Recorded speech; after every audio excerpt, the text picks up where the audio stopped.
believe if we can do it for a wounded person, we can do it for a wedding. Tell me about your wedding.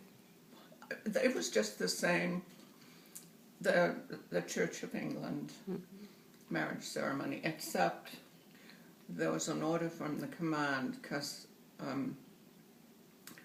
that I could not obey my husband. And so I was way ahead. I didn't realize at the time what an import in history that would be, that I had been married in 1944. Right. And with an order from the bishop that I could not obey my husband. It's right there. Because he was an American, or? Because he was not English, and because I had a top secret rating. I see. Interesting. Very interesting. They were just doing security. In case he was a spy or something. I don't know what it was all that silliness they did about. Yeah. It's not silly, but there were too many It was appropriate. egregious things that happened around. How did you feel when you But got it's married? not, but it, I haven't thought about these things for 30 or 40 years, and when I'm typing, they just come back. I can even see people. How did you feel? And it's very interesting, and I realized what Guy did. See, he was studying English literature and journalism when he joined the army. He later changed to psychology, I think because of his experiences in the war.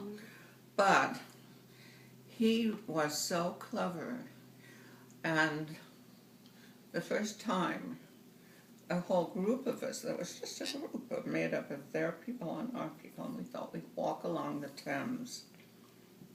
And I remembered the name of the Bill Onstad, I remembered that name, who came up and walked along. But I remembered that somewhere on this walk, Guy, somehow he ended up holding my hand to walk.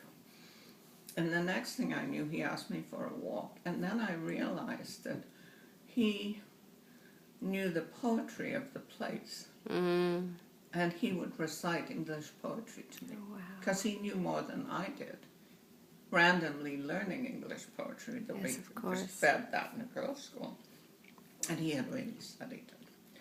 So he created, like I kept seeing my own country through his poetry and through his eyes. He was a true romantic. And that made him so much more interesting. Right. Plus, he was very handsome, had a wonderful voice. I remember. And,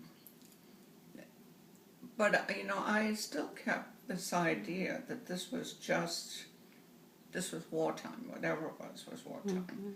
And peace would be a long way away.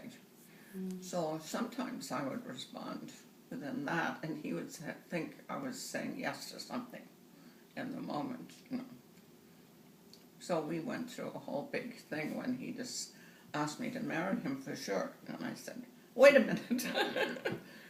We're not anywhere near peace. This is, it's going to be war, Guy. It's going to be war forever.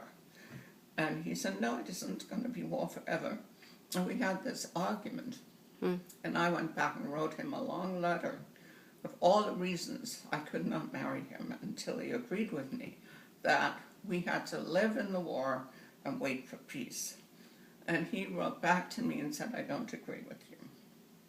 And then the next thing we knew, they called the 101st Airborne. And I thought, they didn't take off immediately, that he couldn't say they'd been called. But I realized he was trying to say, look, it's time we got married. And in the end, I think the group captain had more influence in that than I ever thought. Because he approved of Guy, which I think is really amazing.